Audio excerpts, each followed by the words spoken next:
folks, welcome to the Prepared Homestead. This is Travis. Thank you all for stopping by to watch. Today we're gonna talk about money. Money, money, money, money. But the real money, not that toilet paper that's in your wallet right now.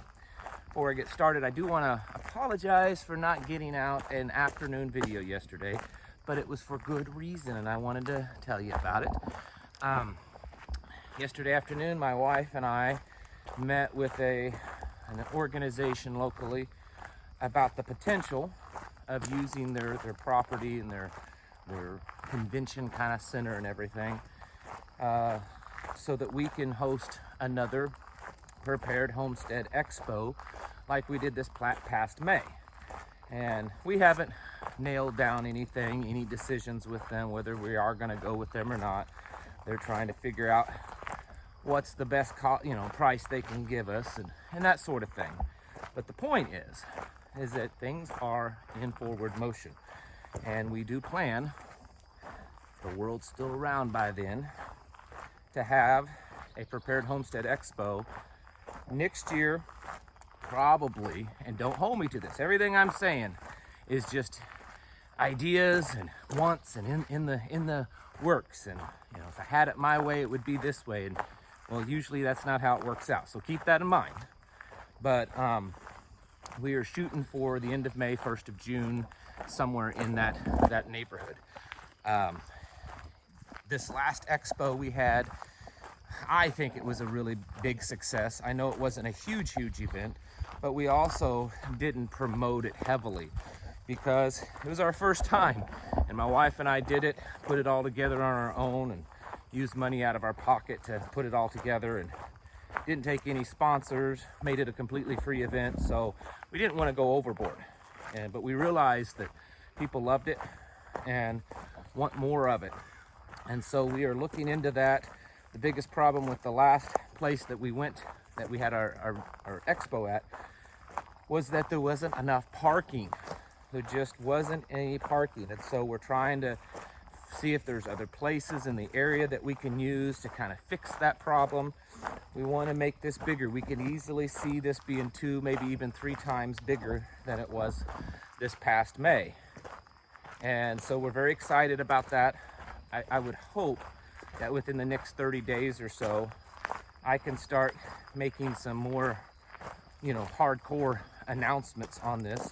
And then we'll start, lining up speakers and potentially musicians.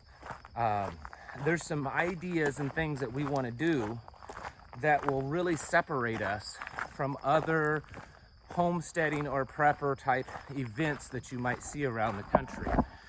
And we're very excited to see that happen if it all works out as planned. So anyways, that's why I couldn't do a video.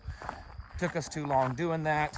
By the time we got home, because we sat around and talked with them, it was really interesting because several of the people in this meeting, they knew about my channel, but not because of watching it or YouTube. They knew about me and our community because of the stuff that we're doing here locally, the amount of people that come to our local meetings and the things that we're doing here locally. Word's starting to get around, and it was good. It was very positive. So anyways, as soon as I know more, you guys will be really the first to know. Anyways, on to the money. And again, we're not talking about toilet paper with George Washington's face on it. We're talking about real money, which is gold and silver, precious metals. And I know at times on this channel I seem to kind of go back and forth on whether or not I think gold and silver is really good for a prepper, all that kind of stuff. And what I'm talking about is not from an investment perspective, okay? We're talking about a preparedness of having a means to conduct business with real money. I'm not at all ever have been against it, so if that's ever been understood from watching one of my videos, I apologize. But I do believe that we should focus first on our food, our water, our shelter, our self-sufficiency, our means to defend all that before we start dumping money into, currency, into purchasing or exchanging it really for gold and silver. And the reason is, if the apocalypse happens tomorrow and you have no food, you have no water, no way to produce that, and no way to defend it, but you've got boxes and boxes of gold and silver, you're not going to live very long probably. You can't eat that. As soon as people find out you have it, and they will, they're going to come and take it from you. So have your priorities right, and when you do that, gold and silver are definitely things that you should have at least some of. I could see the potential in the beginning, but I'm not saying it's the end-all be-all thing to put your money and time into. Like I said, I purchase, or I say purchase, I need to get better at using the right terminology. I exchange, because that's really what you're doing. I exchange Federal Reserve notes for gold and silver, usually silver, because gold is just expensive. When I do gold, it's in much smaller amounts, fractional amounts. Was listening to, I believe it was Economic Ninja yesterday or the day before, and I'm going to quote him because I didn't research to see if he was accurate, and he usually is. He's very accurate in what he says, that only about 1% of the American population physically own gold and silver. I mean, they have it in their physical possession. That's a lot lower number than I expected. The world, the things that are happening in the world, aside from the Federal Reserve stuff and the CBDCs, are indicating a collapse in the financial sector. I don't even know if it would even be considered some kind of conspiracy or anything like that anymore. I think the only ones that aren't openly admitting it is the White House and the people backing them up.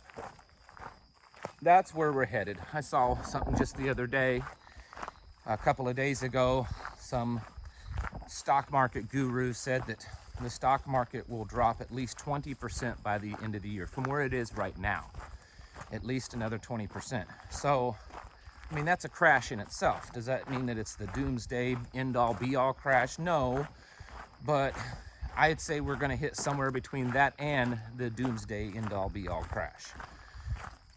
And it's not just the stock market. Housing's crashing. Interest rates are going up, and they're going to continue to go up. Inflation is going up. Labor problems all over the board. Forget what the Biden administration and he says about how it's the greatest and strongest economy in world history. Right? Okay. Just sit there and keep watching Rome burn. So the point is we have to hedge ourselves against all that. And we do that through our preparations and our lifestyle and stuff. And I want to make it very clear, I am not at all an expert in gold and silver and investments, market stuff. So don't take my word for any of this. This is just some dumb old bearded hillbilly talking about this. Check for yourself. Do your own research. Having some of that in your possession is not a bad idea. And I'll tell you what I do. And a lot of people do this. You don't have to. But I'll tell you what I do and why I do it. I primarily, not all, but primarily, when I exchange my Federal Reserve notes, I exchange them for constitutional or junk silver. The reason being is I am acquiring that for the main reason, not just for the investment, because you buy low and then it goes up and you have more money. That's not my main reason. My main purpose for this is to have a means of real money so that I can do transactions with other people. If everything starts falling apart and I need new tires for my truck, it's very possible that I can go down to the tire guy and say, hey, how many silver quarters do you need to put new tires on my truck? That kind of stuff, because the paper money's not worth anything. In Venezuela, their paper money is absolutely worthless. There's some very entertaining videos on YouTube of these guys currently in Venezuela trying to, find Venezuela currency. I don't remember what it's called. And they're getting like duffel bags and backpacks filled, stuffed with this currency, and it's completely worthless. And the US dollar is not even officially recognized, but that's what everyone's using in Venezuela because their currency is completely worthless. And so that scenario could very easily happen here. There are other countries that are on the verge of a Venezuelan situation happening right now. And America could get there too. So anyways, I buy constitutional or junk silver. What that is, it's United States coins, quarters, dimes, half dollars, $1 that were minted from 1964 and back. And the reason is because those coins were made of 90% silver. Now you can buy what's called a round. It's not really a coin. It's just anyone and their brother can buy a mold, a die, or whatever they call it, or have one made, and melt down silver and mint a little round. They kind of look like a coin. They're not as good quality. The problem is there's no guarantee or any kind of faith that that round is really silver, all the way through. What if the center of it's some kind of junk metal? And even these businesses that put them out and put their stamp on them, it may be legitimate, but they're not widely known. The tire guy, he looks at that silver bar or silver round with some stamp of some non-existing company at that point because the economy's collapsed. He's going, who is this? I don't know who this is. I don't know that this is really silver. But if I walk in with United States minted coins that's been in circulation, okay? These are coins that have a lot of wear on them usually. And so they have no collector value to them.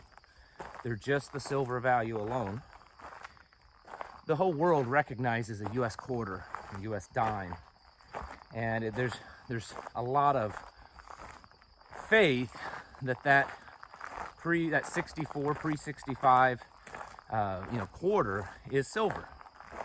And so that's why I could buy those or exchange for those. Because when I go to buy my tires or I have to buy something else, there's not going to be any kind of argument over, well, is that really a silver coin? And even though not everybody knows about constitutional silver, I suspect when we get to the point of using it, they'll catch on real fast. So that's why I buy it, exchange it. I don't know why I can't get my verbiage correctly or wordage correctly. You can do that at coin shops. There's places online. It doesn't really matter. The point is that's what I use. And I've made a commitment to start carrying a small bag of probably dimes and quarters and attempting as often as I can of buying small items. I suspect I won't have any good at something like a Walmart or a big grocery store, but at a local little mom and pop shop around here, it's very possible that they would exchange. And then also with people within our community, when we have our monthly meetings, I'm going to be carrying a small bag, and there's always people there selling things and stuff. And I may not have anything to trade with them, but I'll trade you some silver coins for it if we can come to an agreement. So that's something that I'm working on. There's also something else I wanted to talk briefly about. And I'm going to let you know, I'm not an expert. I'm don't trust that everything I say is completely correct on this. But I am learning.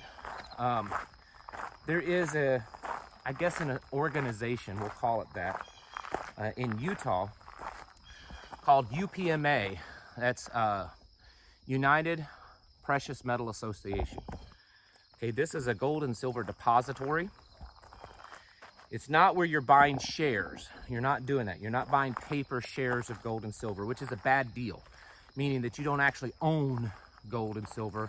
You're just buying paper shares, like a share of a business. That's a bad deal. That's not what this is. And this is a full-blown depository where if you send them $100, they take that $100 in Federal Reserve notes and they set aside $100 in gold or silver, and you can choose, in their depository, and it has your name on it. There's physical gold there with your name on it. This is a big multi-billion-dollar depository. They are very high-tech. They have lots of redundancies and security and all this kind of stuff and insurance. So it's as solid as any of them could be. Ooh, big old horsefly. Now, why I'm mentioning this? Because there are depositories around. And I've always said, you know, you want to have it in physical, you know, possession is 9/10 of the law. Well, the reason why I'm mentioning this is because they're doing something different that no one else is doing. They are developing and building themselves as a bank, and as the only bank in the United States that is not part of the Federal Reserve System and that does not use FDIC insurance. Every penny, absolutely every penny that you deposit into that bank, it is gold back in that bank. It's all completely legal. The reason why they are in the state of Utah, and Utah has passed very specific laws protecting this and this type of business. And so they're protected by state law. So even if the feds try to do something, it's not that they're coming after that bank, they're coming after the state. It's a state issue at that point. And so they're developing themselves as a bank. It's already there. You can go right now. You can sign up, create an account online, and deposit money into it. And it's super easy. It's way easier than a bank. People ask about, well, is it insured? Yes, it's not FDI insured. It's insured through the Lloyd's of London, which, if you know anything about them, they are quite the reputable place. I would dare say more than the FDIC. In fact, everyone talks about the FDIC, you know, oh, $250,000 of my money's insured, if you have that much. But anyways, it's not. That's a lie. The FDIC has about 3% insured on the accounts, meaning that if you have $100,000 in the bank, and that bank says it's FDIC insured, the FDIC insurance only covers really about 3% of its holdings. So if all the banks fail, or at least a lot of them, you'll be lucky to get 3% of your money back, if even that. And so this, with Lloyd's of London, it's a dollar for dollar. So if they have $1 billion in deposits, they have $1 billion in insurance on those accounts. So anyways, this is something that they're doing. And I should have said this in the beginning. I have no business financial relationship with this organization at all. None. Zero. I get nothing for talking about it. I'm talking to you about it because I think that it has the potential for something. And here's, I'm getting to it. They have debit cards that if you put $100 in their holdings, and so now you have $100 in gold or silver in their depository, you can get a debit card. And this debit card, you can go to the gas station, Walmart, Kroger, wherever, and use it like any other debit card. It's a Visa, MasterCard, or whatever. And you buy $50 in tennis shoes, and they take $50 of gold away. Now you only have 50 left out of your 100. It works just like a bank. And this is something that is quite secure, that they can do. And so it's a way to use it as an actual bank, and you're outside of the Federal Reserve System. They are working on developing, and really can already to a certain extent, that as CBDCs become more into play, and even to the point of being enforced upon people, they will probably have the capability of being kind of that clearinghouse. So you have your money in the bank in gold and silver, and then you need to go buy tires for your car, but they only take CBDCs.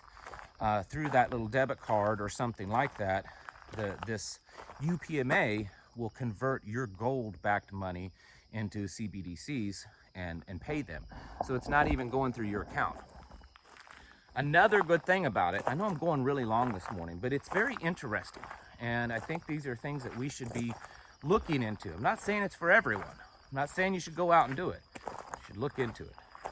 You put $100 into your account and it's, you know, $100 in gold, and you did that when gold was at $1,700 an ounce, let's just say. And then in 2 months, gold has gone up 10%. Now your $100 is $110. So it fluctuates with the price of gold, which is kind of cool. Anyways, gold and silver, I think, do have a place in our plan. It's not the end-all be-all. It's not something to put all of our faith and hope into. Because at some point, and I've said this before, if things got bad enough, people can't eat gold and silver, and they're not interested in that anymore. Gold and silver only really have a value when there's at least some level of society existing. But you can go throughout even recent history in certain parts of the world where things were the most worst, desolate, you know, possible. People were literally laying in the streets starving to death, and they probably cared nothing. I mean, they're taking their, you know, someone has a gold coin and they're trading that gold coin for a loaf of bread because they're that desperate. But I think there's a possibility, and as long as there's some kind of society going on, it is a way for us to make a counter economy, okay?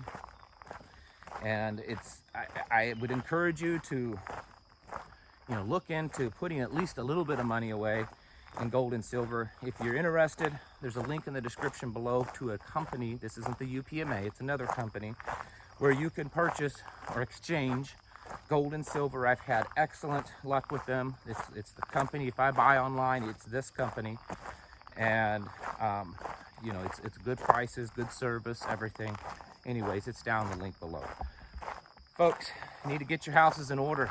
Prepare yourselves mentally, physically, and spiritually. Thank you for watching. Catch you in the next video.